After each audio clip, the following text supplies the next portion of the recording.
Hello student, मैं शिवानी सोलन आपका welcome करती हूँ आपके अपने यूट्यूब चैनल एसएससी बुलेट पर। आज हम इस क्लास के अंदर डिस्कस करने वाले संडे स्पेशल में आज हम क्लोज टेस्ट को डिस्कस करने वाले हैं। जल्दी से सभी बच्चे कनेक्ट हो जाओ ताकि क्लास को स्टार्ट करें। बहुत सारे ऐसे स्टूडेंट हैं जिनको क्लोज टेस्ट में बहुत प्रॉब्लम आती है कि किस तरह से क्लोज टेस्ट करें, क्योंकि आप एमटीएस का एग्जाम दो, चाहे आप सीएचएसएल का दो या फिर आप सीजीएल सीपीओ स्टेनो दो, हर एग्जाम के अंदर आपका फिक्स है कि क्लोज टेस्ट आना ही है। अब एग्जाम को जब हम देते हैं, क्लोज टेस्ट में हमें प्रॉब्लम आती है, तो किस तरह से क्लोज टेस्ट को हम एग्जाम में आसानी से कर सके, कौन सी ट्रिक का इस्तेमाल करें जिससे क्लोज टेस्ट हमारा कम से कम समय में हो सके, तो हम उसी को आज क्लास में डिस्कस करने वाले हैं। प्लस मैं आज आपको जो क्लोज टेस्ट कराने वाली हूँ ये प्रीवियस ईयर क्वेश्चंस हैं, तो जल्दी से सभी बच्चे कनेक्ट हो जाओ ताकि क्लास को स्टार्ट करें। और बाकी क्लासेस को अच्छी लगती है तो इनको लाइक और शेयर जरूर कर दिया करो आप बच्चे। चलिएगा, स्टार्ट करते हैं सेशन को। जिन स्टूडेंट को इंग्लिश फाउंडेशन बैच चाहिए वो बच्चे इंग्लिश फाउंडेशन बैच ले सकते हैं। प्ले स्टोर पे जाएं और एसएससी बुलेट एप्लीकेशन को डाउनलोड करें, ठीक है। और इसके अंदर आपको ग्रामर, वोकैबुलरी और रीडिंग तीनों सेक्शन मिलेंगे। अगर बैच की वैलिडिटी की बात करें तो 1 ईयर है। ये जो बैच है बच्चों ये आपके प्री और मेंस दोनों के लिए है। और इसके अलावा अगर आप बच्चे चाहते हो मॉक टेस्ट की सीरीज लगाना तो आप एसएससी बुलेट एप्लीकेशन पे जाके मॉक टेस्ट की सीरीज भी लगा सकते हैं। चलेगा, स्टार्ट करते हैं सेशन को। फर्स्ट क्लोज टेस्ट देखेंगे जरा। हम कश्मीरी कारपेट्स की बात कर रहे हैं। Have been appreciated since a long time for their integrate work. जो कश्मीरी कारपेट्स हैं उनको अप्रिशिएट किया जा रहा है बहुत लंबे समय से, ठीक है। उनके वर्क को लेकर, उनकी जो यूनिकनेस होती है डैश इन देयर मैन्युफैक्चरिंग, आपको चेक करना है कि आप किस वर्ब को इस्तेमाल करेंगे यूनिकनेस के साथ। लाइक्स को लिखेंगे, इज लाइंग लिखेंगे, लाई लिखेंगे या फिर लाइंग लिखेंगे। देखो, आपको सबसे पहले तो टेंस देखना है बच्चों, और टेंस के साथ साथ आप फॉर्म ऑफ वर्ब को देखेंगे कि कौन सी वर्ब की फॉर्म यहां पर यूज की जाएगी। टेंस और टेंस के साथ साथ फॉर्म ऑफ वर्ब, कौन सी वर्ब की फॉर्म यूज की जाएगी, बहुत ध्यान से करेंगे जरा सभी बच्चे। बहुत ही अच्छे बच्चे, टू गुड, बिल्कुल सही है। देखो, आप हमेशा एक चीज ध्यान रखेंगे आप सभी बच्चे, हम बात कर रहे हैं उनके यूनिकनेस की, मतलब एक ऐसी चीज जो और उसमें नहीं है, बिल्कुल अलग है। हम यहां पर जैसे बात होती है जब भी काइंडनेस की बात हो, ब्रेवरी की बात हो, यानी कि जिन्हें आप काउंट नहीं कर सकते, वो कैसे सब्जेक्ट होते हैं, सिंगुलर। क्योंकि जितने भी अनकाउंटेबल होते हैं वो कैसे सब्जेक्ट होते हैं, सिंगुलर। तो डेफिनेटली उनके साथ जो वर्ब यूज होगी वो भी कैसे यूज होगी, singular.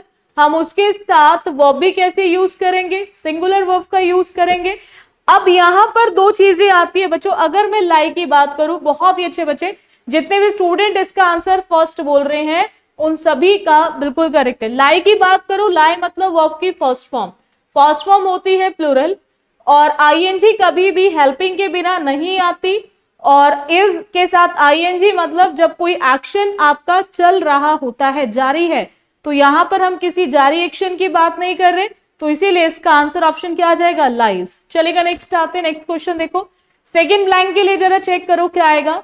These carpets are dash handmade. ये जो कारपेट्स होते हैं कैसे होते हैं, हाथ के बने हुए होते हैं।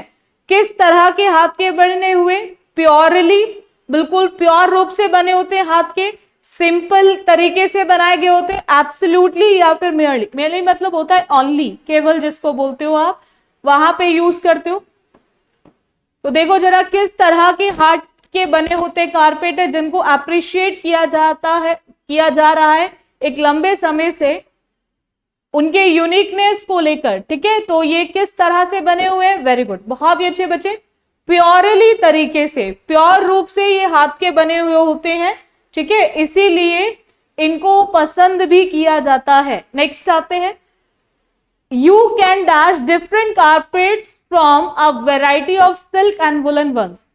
अब आप कर सकते हो डिफरेंट कारपेट में से, यानी कि जो अलग अलग वैरायटी जिसके अंदर सिल्क, वुलन वंस, ये सब चीजें हैं, उन कारपेट में से आप इनको क्या कर सकते हो, चूज कर सकते हो, चुन सकते हो, इंडिकेट कर सकते हो, इलेक्ट कर सकते हो या डिसाइड कर सकते हो। ये जो कारपेट्स होते हैं ये चूज होंगे, ठीक है, चूज किए जा सकते हैं, या आप इसे चूज कर सकते हो या इंडिकेट कर सकते हो या फिर इलेक्ट या फिर डिसाइड। हम अलग कारपेट की बात कर रहे हैं, अलग कारपेटों में से आप इनको क्या कर सकते हो, अलग अलग कारपेट जिसके अंदर वैरायटी सिल्क वुलन की भी होगी, उनमें से आप इसको क्या कर सकते हो। वेरी गुड, बहुत ही अच्छे बच्चे। हम चुनने की, इलेक्ट होते हैं, जैसे आपके प्रेसिडेंट होते हैं किसी भी पोस्ट के लिए, आप किसी भी व्यक्ति को चुनने का काम करो, इलेक्ट कर रहे हो, अपॉइंट कर रहे हो, वहां पे होगा, ठीक है। तो आप कारपेट को चुनने की बात कर रहे हो तो वहां पर हम लोग क्या लिखेंगे, चूज लिखेंगे। क्या लिखेंगे, चूज। तो जितने भी स्टूडेंट इसका आंसर चूज बोल रहे हैं उन सभी का बिल्कुल करेक्ट है। चलो फोर्थ ब्लैंक के लिए जरा चेक करो। These are dash in colourful themes. ये क्या किए गए होते हैं कलरफुल थीम्स के अंदर। दीज मतलब हम कारपेट्स की बात कर रहे हैं। ये जो कारपेट्स होते हैं क्या किए गए होते हैं कलरफुल थीम्स में, डिफाइन किए गए होते हैं, डिवाइज्ड, डिस्क्राइब्ड या फिर डिजाइन्ड। इन कारपेट्स को क्या किया गया होता है कलरफुल थीम्स के अंदर। चलेगा, बहुत ही अच्छे बच्चे। इन कारपेट्स को कलरफुल थीम्स के अंदर क्या किया गया होता है, डिजाइन्ड किया गया होता है। क्या किया गया होता है, डिजाइन्ड। जितने भी स्टूडेंट इसका आंसर डिजाइन्ड बोल रहे हैं उन सभी का बिल्कुल करेक्ट है। नेक्स्ट आते हैं फिफ्थ ब्लैंक के लिए जरा।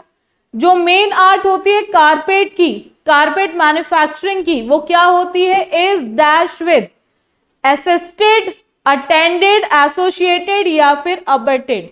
अबेटेड मतलब होता है जब किसी भी चीज को बढ़ाने की बात हो रही हो, एनहेंस करना, बढ़ाना, उकसाना भी कह सकते हो, एनहेंस करना, इंटेंसिफाई करना, बढ़ाना, ठीक है, वहां पर हम लोग यूज करते इंटेंसिफाई, ठीक है।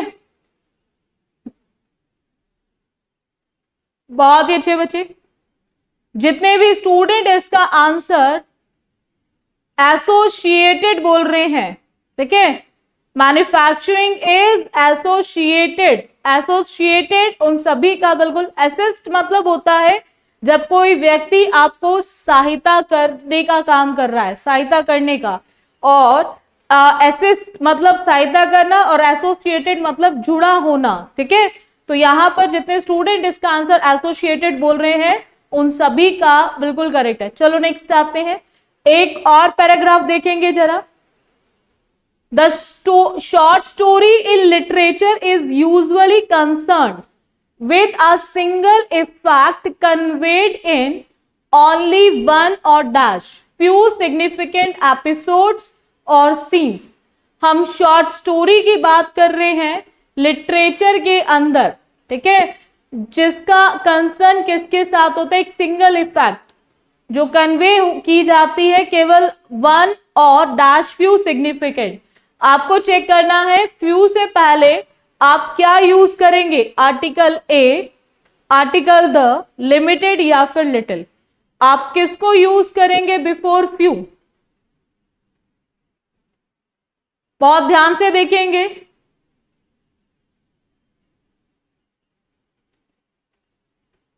वेरी गुड, बहुत ही अच्छे बच्चे, बिल्कुल सही है।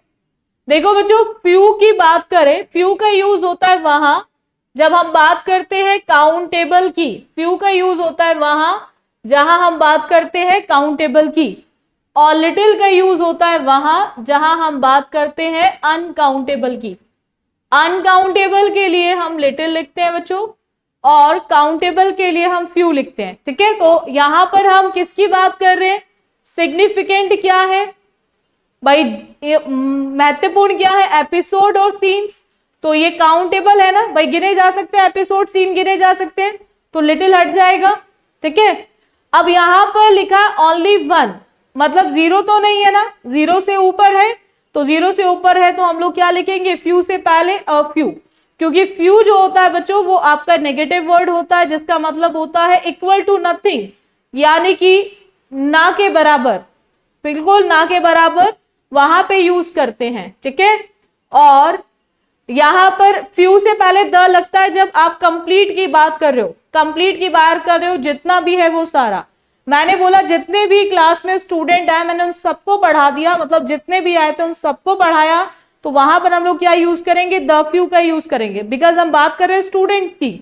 बट अगर मैं यहां पर बोलती जितना भी ग्लास में वाटर था वो सारा पी लिया, तो फिर मैं द लिटिल का यूज करती, क्योंकि मैंने पिया क्या है, पानी। पानी मतलब अनकाउंटेबल नाउन, ठीक है। तो इस चीज को ध्यान रखेंगे, लिमिटेड होगा नहीं, तो यहां पर जो करेक्ट आंसर ऑप्शन होगा वो आर्टिकल ए होगा। इतना क्लियर है सभी को? बहुत ही अच्छे बच्चे, इसी तरह से आंसर्स करते रहेंगे सभी बच्चे, चलेगा। सेकेंड ब्लैंक के लिए जरा देखेंगे जरा क्या यूज होगा।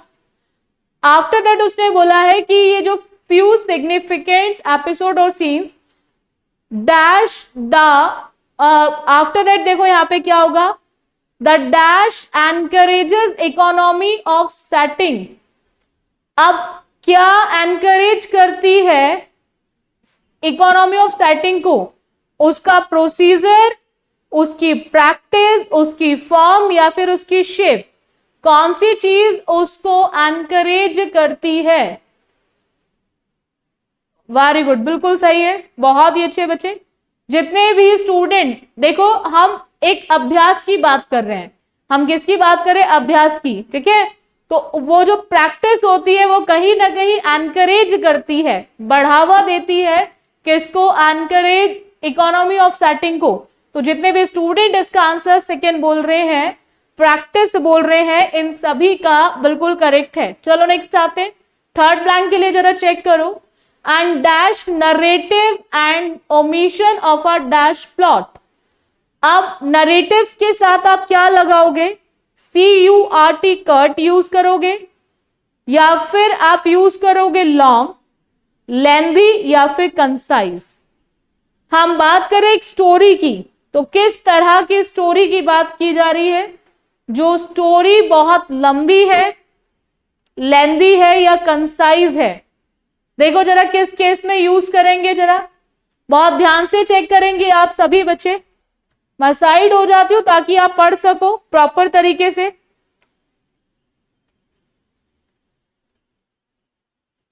देखो जरा क्या आएगा, स्टोरी, नरेटिव का मतलब कहानी से है, तो देखो यहां पे आप क्या यूज करोगे, लॉन्ग, लेंथी, कट या फिर कंसाइज, मतलब इन शॉर्ट की बात कर रहे हो।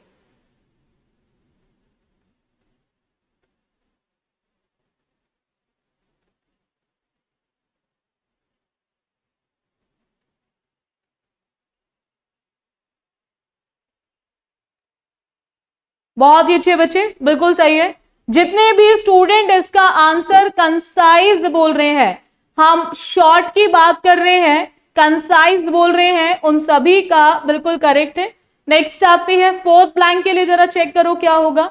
Omission of a dash plot, character is disclosed in action.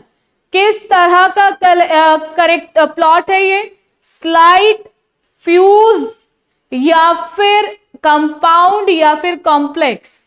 कैसे प्लॉट की बात कर रहे हैं हम, किस तरह के प्लॉट की बात कर रहे हैं? बहुत ज्यादा स्लाइट या फिर फ्यूज्ड या कंपाउंड या फिर कॉम्प्लेक्स। जो बहुत ज्यादा कैसा है, जटिल है, जो बहुत ज्यादा कैसा है, जटिल है, बहुत ज्यादा कॉम्प्लिकेटेड है। वेरी गुड, बहुत ही अच्छे बच्चे। जितने भी स्टूडेंट इसका आंसर कॉम्प्लेक्स बोल रहे हैं उन सभी का बिल्कुल करेक्ट है।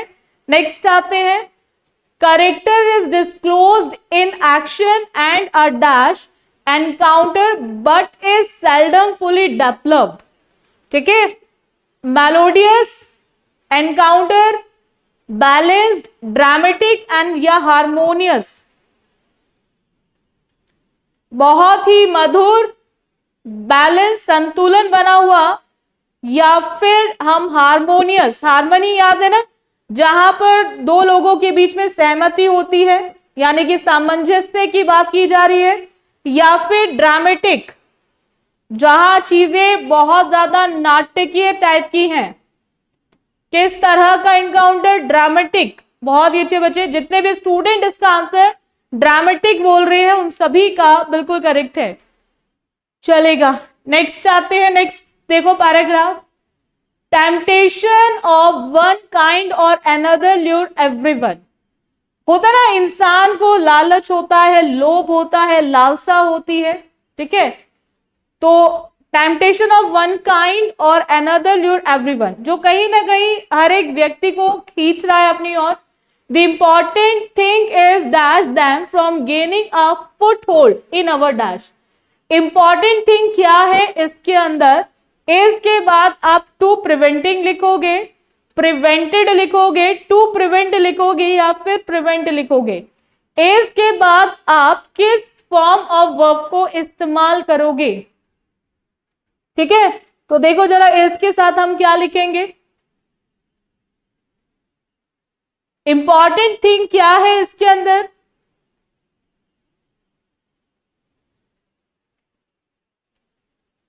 वेरी गुड, बहुत ही अच्छे बच्चे। इसके साथ हम फर्स्ट फॉर्म का इस्तेमाल नहीं करेंगे, बिल्कुल सही है।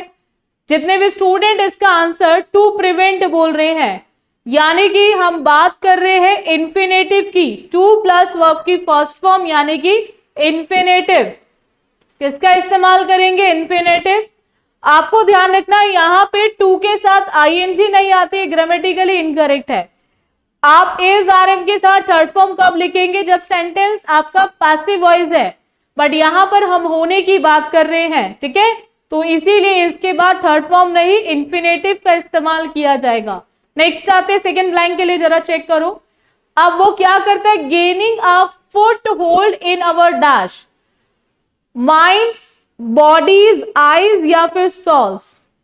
हम बात कर रहे हैं फुट होल्ड से, foot hold in our dash, कहां से, हमारे दिमाग की बात हो रही है, बॉडी की बात हो रही है, हमारी आईज की बात हो रही है या फिर सोल्स की बात हो रही है, आत्मा की बात हो रही है। देखो जरा किस केस में यूज करेंगे, माइंड्स, बॉडीज, आईज या फिर सोल्स। बहुत ध्यान से देखेंगे जरा किस केस में यूज करेंगे। बहुत ही अच्छे बच्चे, बिल्कुल सही है। जितने भी स्टूडेंट इसका आंसर माइंड्स बोल रहे हैं उन सभी का बिल्कुल करेक्ट है। नेक्स्ट आते थर्ड ब्लैंक के लिए, जरा चेक करो क्या यूज होगा।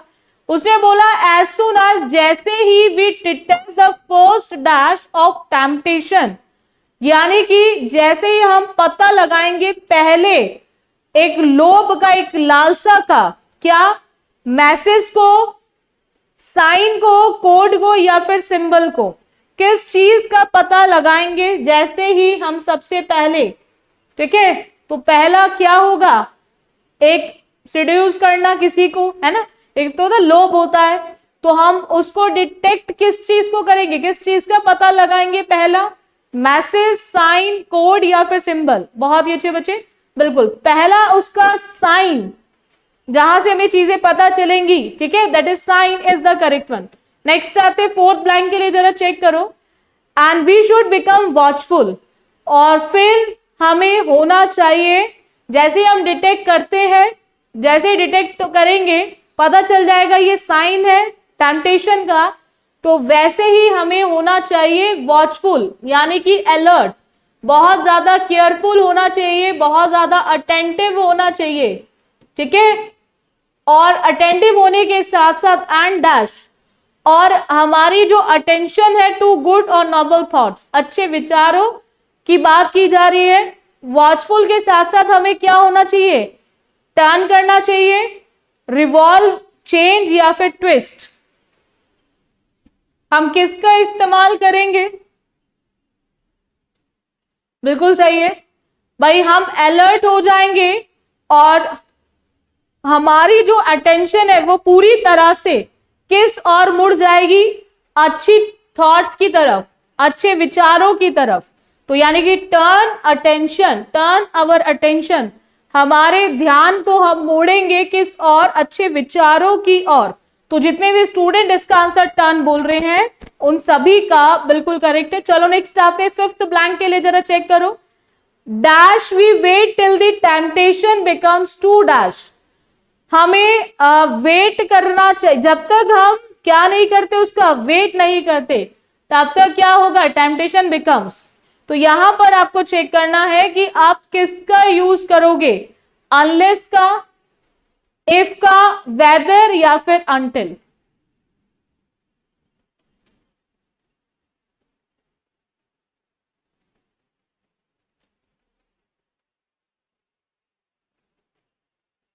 बहुत ही अच्छे बच्चे।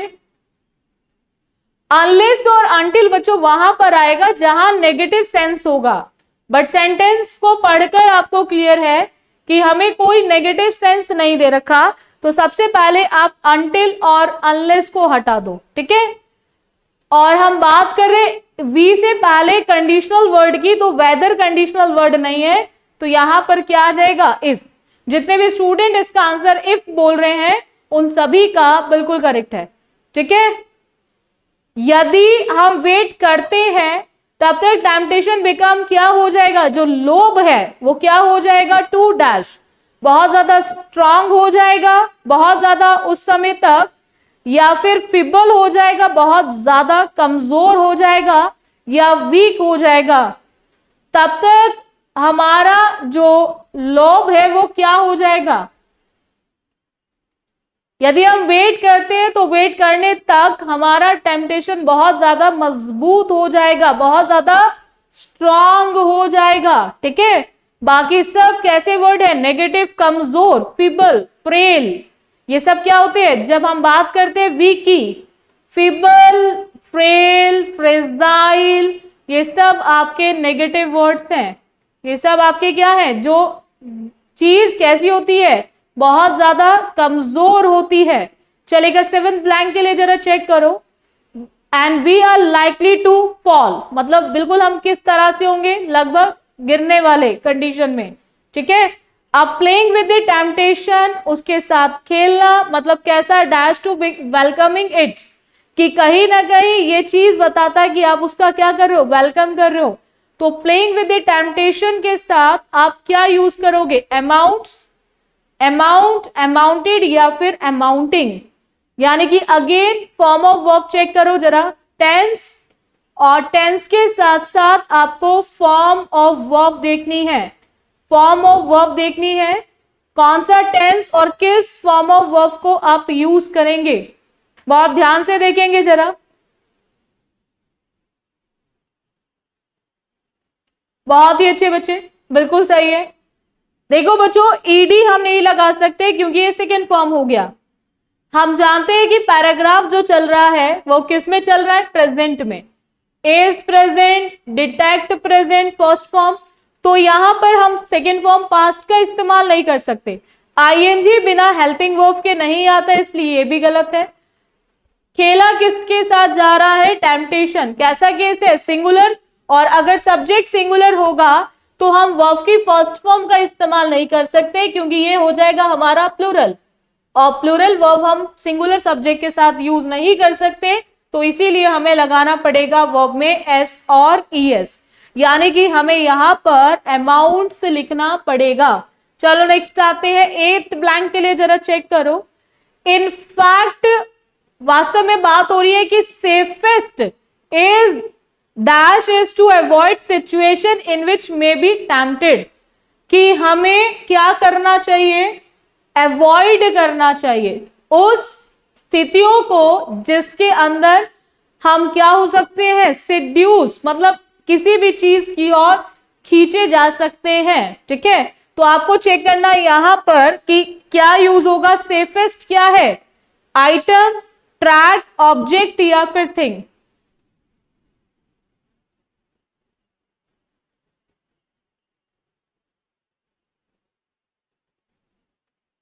बहुत ही अच्छे बच्चे। इनफैक्ट ये क्या है, एक सेफेस्ट थिंग है, सेफेस्ट थिंग है। वो क्या है, अवॉइड करना सिचुएशन को जिसमें हम क्या हो सकते हैं, टेम्प्टेड हो सकते हैं, ठीक है। नेक्स्ट आते 9th ब्लैंक के लिए जरा चेक करो। If dash all our care, मतलब because of, instead of, in case of या फिर डिस्पाइट। कभी कभी हमें यह बताया जाता है कि ये सारी चीजें हमारे लिए ही की जा रही है, ठीक है। If dash all our care are temptation becomes severe, severe मतलब होता है गंभीर, बहुत ही भयानक, गंभीर, ठीक है। तो बिकॉज ऑफ आएगा, despite, instead of, in case of.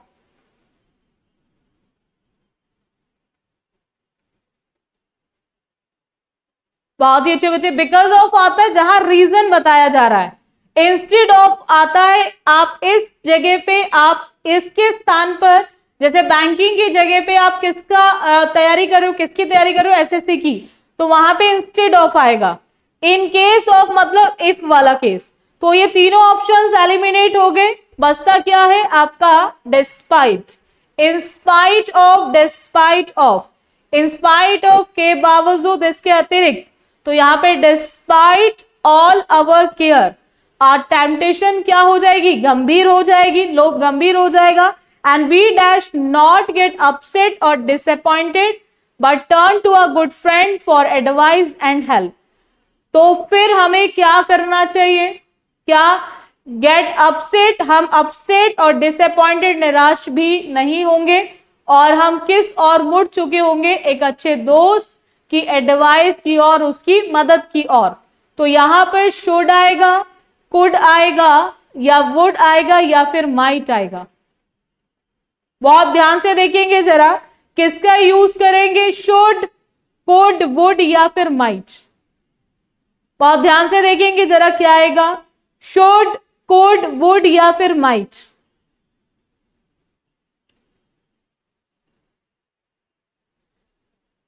बहुत ही अच्छे बच्चे।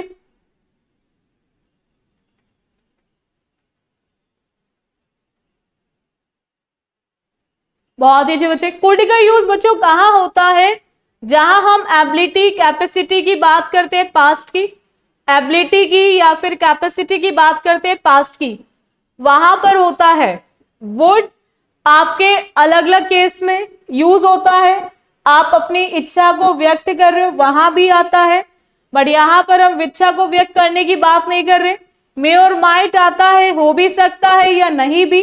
तो यहां पर बचता कौन सा ऑप्शन है, शुड। जितने भी स्टूडेंट इसका आंसर शुड बोल रहे हैं उन सभी का बिल्कुल करेक्ट है, should is the correct one. We should not get upset, नहीं होना चाहिए, ना ही निराश होना चाहिए, ठीक है, but turn to a good friend for advice and help, बल्कि किस और मुड़ना चाहिए, एक अच्छे दोस्त की ओर और उसकी एडवाइस और उसकी मदद की ओर, ठीक है। तो इस तरह से हमारा आंसर ऑप्शन क्या हो जाएगा, शुड हो जाएगा। इतना क्लियर है सभी को। देखो बच्चों, रेगुलर आपकी एसएससी बुलेट पे 2 क्लासेस इंग्लिश की चलती हैं और एक मैथ्स की चलती है। सुबह 10 बजे इंग्लिश की क्लास होती है एक, और एक 3:15 पर 3:15 वाली क्लास आपकी सीपीओ 2024 की फिक्स क्लास है।